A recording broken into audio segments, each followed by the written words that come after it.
Hi, good morning everybody, and welcome to Module 7 of Tempest Act 4 Scene 1. We are at page number 67, Oxford publication.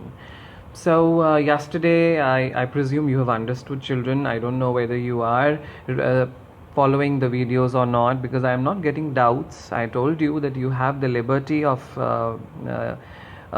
circulating and reaching out to me through my personal WhatsApp number if you have it, or else if you do not have it, you can always do that through your class teacher. But I don't get quite as many doubts as I expect. It either means you have not understood anything, or it means you have understood everything.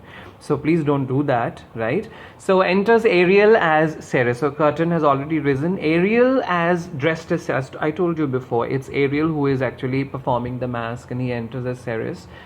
And Ceres finally says, "Hail, hail, welcome, welcome, many-colored messenger, oh, many-colored, beautiful rainbow god, messenger Iris, welcome. That never dost disobey the wife of Jupiter. You've always been so faithful and obedient to the wife of Jupiter. And who is the wife of Jupiter?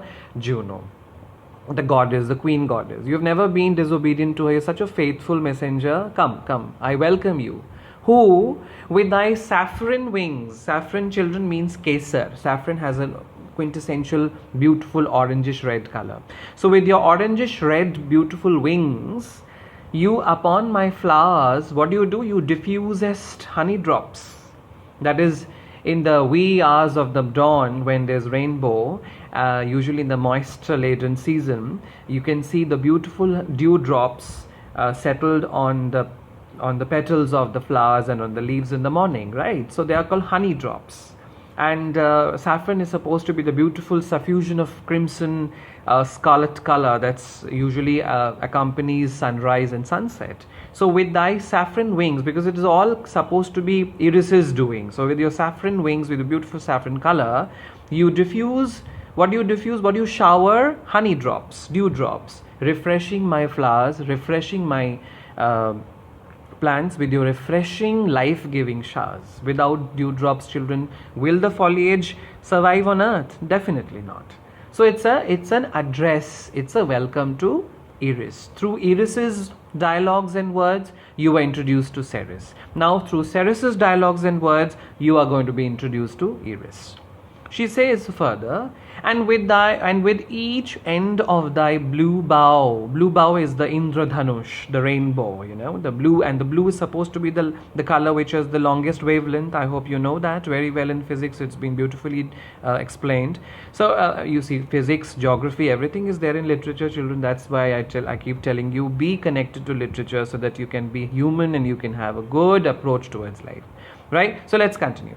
So with that each end of thy blue bow, the beautiful blue bow, it looks as if you have crowned my bosky areas, my rocky areas,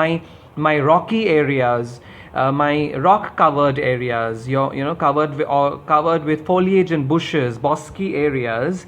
It seems that you crown my bosky areas, my vegetative areas, my areas covered with bushes, and my unshrubbed down ones, and my areas which are barely plains, which are unshrubbed, which are desolated. So you don't differentiate between the areas of thick with greenery and vegetation and the ones which are not. So with your blue colored crown, it looks as if you are crowning my earth. You are like a crown on my earth, which covers all the places. Rich scarf to a proud earth. I am proud when you scarf over my earth, when you cover these places like a rich scarf, like a beautiful scarf. So can you please tell me, why has thy queen, your queen, goddess Juno, summoned me hither, called me here, hither is here, to this short grassed green, to this small place, green area? Iris says, a contract of true love to celebrate. You have been summoned here in order to celebrate, in order to enjoy, in order to bless the contract. Marriage is a contract, children. Marriage is a contract. You have to sign on paper in front of the law and order before you get into the religious ceremonies in Indian system. So marriage is a contract. In order to celebrate this contract between Ferdinand and Miranda, You have been summoned here. And some donation freely to estate. Estate is to shower. So that you can shower some free donations, some free gifts. On whom? On the blessed lovers. And who are these blessed lovers? In reality, that's Queen Elizabeth, okay, and her husband, who is getting married that day, who are supposed to get married that day. And over here in the drama or in the play, it is Ferdinand and Miranda. So they're the blessed lovers. Ceres, tell me, heavenly bow, tell me, Iris, tell me if Venus or her son, as thou dost know, as you know, are they there attending the queen?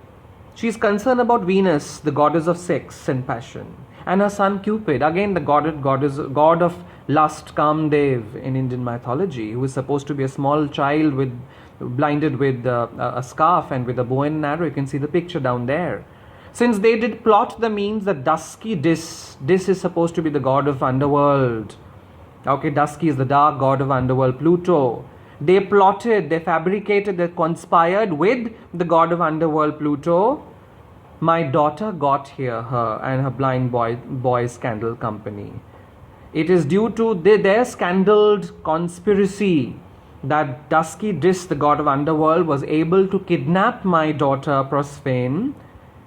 And that is the reason why that is Venus, and her blind boy Cupid's scandaled company, I am forsworn. I have taken a vow that I will never be in their company ever. So if they are going to be there, I'm not going to be there. So she wants to inquire whether these two, Venus and her son Cupid, are there or not.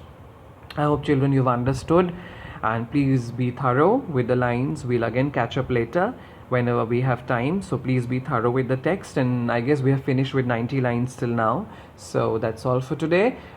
Stay safe and keep writing. Thank you very much, and see you.